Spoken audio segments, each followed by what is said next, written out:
বাংলাদেশ দল শিলংয়ে নাকি বাংলাদেশ দল অন্ধকারে?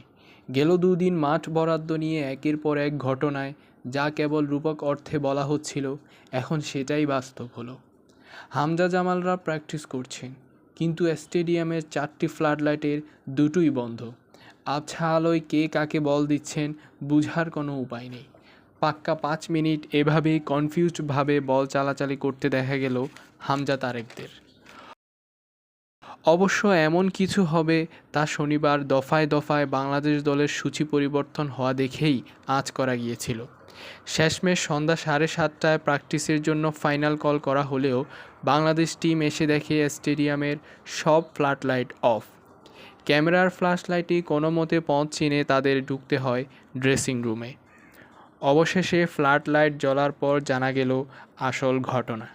ইন্ডিয়া ফেডারেশনকে আগে ভাগে বলা হলেও দুপুর 2:30টা নাগাদ তারা হঠাৎই বেঁকে বসে।